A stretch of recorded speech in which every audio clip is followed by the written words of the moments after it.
اس کا مطلب میں بہت آسان ہے. تو ایک مقام ایسا آ گیا، سیاست نامہ آگے پیچھے ہو گیا، ادب نوازیاں غلط ہو گئی، اور بندے اپنے آپ کے ساتھ جھوٹ بول جاتا ہے چپکے سے.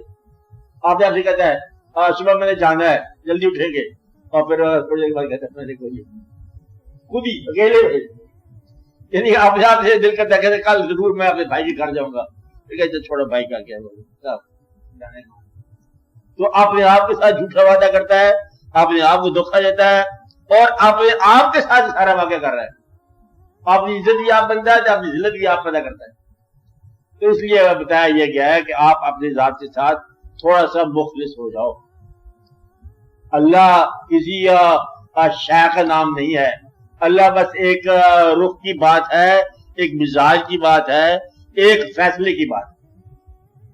فیصلہ آپ ایسے میرے وہ چیز نہ اٹھاؤ، یا وہ چیز حاصل نہ کرو، یا شوق سے حاصل نہ کرو جس کو چھوڑ جانا. ایک چیز بات کرنا، اس چیز کے لیے شوق نہ کرو جس چیز کو تم نے چھوڑ دینا. آج اس کے لیے برباد نہ ہو جاؤ جس نے تجھے کل برباد کر دینا. اس لیے یہ دنیا جو ہے یہ کبھی بھی کسی کام نہیں آئی ہے. اس دنیا میں سے گزر جاؤ جیسے مسافر بازار سے گزرتا ہے، گزر جاؤ. حاصل ہی کر لو تو چھوڑنے کے لیے، ورنہ جو ہے نا یہ تکلیف بنانا، دنیا کو اذیت بنا لینا، مجبوریاں بنا لینا، اور دن رات اسی خیال میں گم ہو جانا. اسی کو کلمہ پڑھا پھر ہم جب وہ کہتا ہے کلمہ کدھر سے پڑھے، بینک کا پتہ کرو کدھر حساب ہے، مر گیا اور بینک کا سمجھ نہیں آئی. یہ موت بھی خراب کر دی. زندگی تو ہوئی سے ہوئی ہے، موت تو خراب نہ کرنی چاہیے نا. تو وہ آدمی جس کو خواب میں بھی مطلب میں زندگی یہ نظر آ جائے، اور ادھر جانا اچانک، جس کو موت اچانک آ جائے، وہ جھوٹا آدمی ہے. سچے آدمی کو پہلے دن سے موت آتی ہے. کیا کہا؟ جب وہ زندگی میں داخل ہو جاتا ہے وہ موت میں داخل ہو جاتا ہے. آپ سچا آدمی وہی ہے جو موت کے اندر زندگی کرے، اور جھوٹا آدمی وہ ہے جس کو اچانک موت ہے. پتہ نہیں اچانک ہارٹ فیل آئی ہوا ہے تو زندگی تو پہلے کی بنی پڑی ہے. تو سچا آدمی ہر وقت موت کے لیے تیار رہتا ہے. اس کی خوبی ہے. سچا آدمی یہ حق طلب ہوتا ہے، موت کے لیے تیار رہتا ہے. وہ اللہ کا ہر فیصلہ مانتا ہے، نظر نہ ہے اللہ تب بھی، اسے ایمان بالغیب کہتے ہیں. اور وہ کوئی ایسی چیز نہیں پکڑتا جس کو چھوڑنا ہمارے میں دقت ہو، اور دوسروں کے حقوق کو قدر نہیں کرتا، اور پیسے کے ذریعے نیکی کماتا ہے. جس کے پاس پیسہ نہیں ہے اس کو بدلے میں مدد کرتا ہے. اپنی تمام دولت جو اس کے پاس ہے، دین کی ہو، دنیا کی ہو، ایمان کی ہو، الفاظ کی ہو، خیال کی ہو، اس دولت سے ان لوگوں کو عطا کرے گا ایسا جن کے پاس وہ دولت نہیں ہے. اگر دولت آپ کی غریب کو ڈرانے کے لیے ہے کتاب میں آ جاؤ گے. اگر دولت غریب کو مدد کے لیے ہے تو پھر تم خلاف آ جاؤ. دولت کیا ہے؟ الفاظ. دولت کیا ہے؟ آپ کی صحت. دولت آپ کا مکان. جو بھی دولت ہے اس آدمی کو ڈراؤ نہ اس دولت سے جس کے پاس یہ دولت نہیں ہے. اس کا مدد کے لیے ہو جائے تو سمجھو کہ پھر آپ کے لیے آپ کے تو یہ ہے حق طلب. حق طلب آدمی کون ہوا؟ جو دنیا کی طرف سے آزاد ہو جائے. دنیا جو ہے اس کی طرف سے آزاد ہونا، اس کا مطلب یہ نہیں ہے کہ اس کے کام سے آزاد ہو جاؤ. کام کرتا رہتا ہے انسان، مطلب یہ کہ دنیا دل کے اندر داخل نہ ہو، آپ کام کرتے جاؤ. میں یہ نہیں کہتا کہ اب دعا نہ مانگو، دعا ضرور مانگو، لیکن وہ دعا کب مانگو کہ یا اللہ پہلے جو ہے میری آخرت کو اصلاح فرما، دنیا کے سفر کی میری اصلاح فرما. پھر جو ضرورت ہے وہ خود بخود ٹھیک ہو جائے گی. ضرورت ہے خود بخود ٹھیک ہو جائے گی. اس لیے یہ ایسا دو کہ آپ اپنے دین کو قربان کر بیٹھے دنیا پر. قربانی کا ہوتا ہے دنیا کو کرنا قربان. دین کو دے کے دولت دنیا مل بھی جائے اگر تیرے کس کام مل گئی پھر تیرے کس کام آئی ہے. اس لیے دین کو نہ دینا، یاد رکھنا. دین وہ جو بھی تیرا عقیدہ ہے وہ دین ہے. عقیدے پر جو ہے وہ ڈٹ جاؤ، جو بھی عقیدہ ہو. آپ کچھ لوگ یہاں پر بتانا ضروری ہے، کچھ لوگ جو ہیں ان کی زندگی میں عقیدہ بس واجبی ایک چیز ہے، تھوڑا سا حصہ ہے زندگی کا. کیا ہے؟ عقیدہ تھوڑا سا حصہ ہے. لباس کا ایک حصہ، عقیدے کا گلاب لگایا ہوا سر پر، یہ تھوڑا سا. کچھ لوگ ہوتے ہیں ان کی زندگی ہی عقیدہ ہے.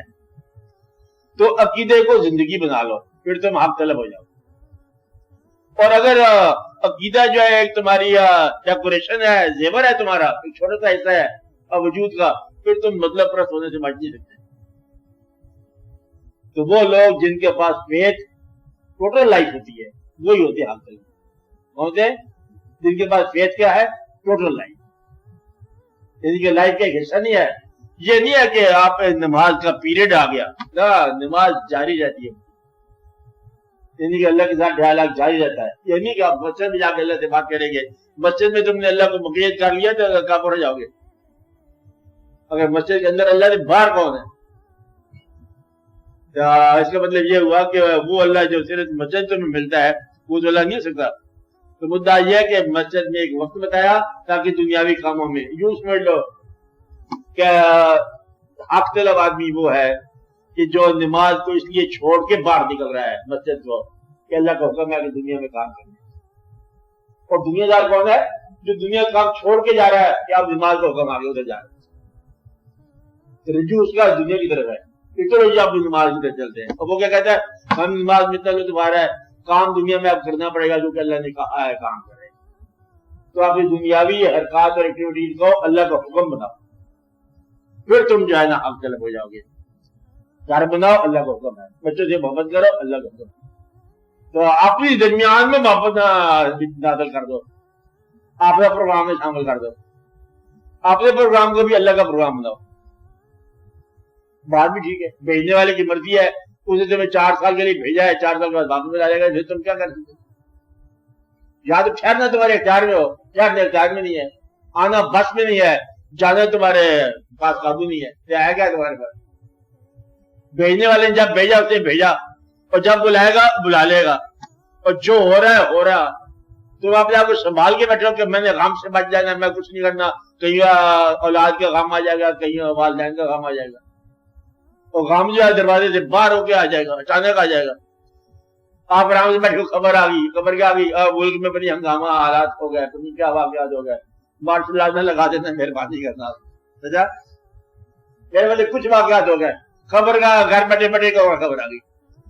تو پریشانی گھر بیٹھے بھی آ سکتی ہے، پریشانی دور سے بھیجی ہوئی چٹھی کی شکل میں آ سکتی ہے، پریشانی قریب سے ایک آدمی کے بد مزاج ہو جانے کی شکل میں جاتی ہے۔ قریبی آدمی، اللہ تعالیٰ رحم کرے ان لوگوں پر، بہت قریبی آدمی جو ہو سکتے ہیں، میاں بیوی گھریلو واقعات ادھر ادھر، اور بد مزاج کوئی ایک ہی ہو جائے سارا مزاج خراب کر دیتا ہے۔ ایک آدمی، کوئی ایک بھی آدمی خراب ہو جائے، اس کا مطلب یہ ہوا کہ آپ کو تنہا زندگی نہیں ہے، تو سارا قافلے میں سے کچھ بھی آپ کے ساتھ ہو سکتا ہے، غم بھی ملے گا، خوشی بھی ملے گی، ضرورتیں بھی ملیں گی، واقعات بھی ہوں گے، رخصتیں بھی ہوں گی، موت بھی ہوگا، جنازہ بھی ہوگا، یہ ساری کائنات کے ساتھ ہو رہا ہے۔ وہ واقعہ جو صرف مومن کے ساتھ ہوتا ہے وہ اس کے دل میں ایمان کا آ جانا، خوف خدا کا آ جانا، اور پیسے کو رکھنے کی بجائے خدمت خلق میں لگا دینا۔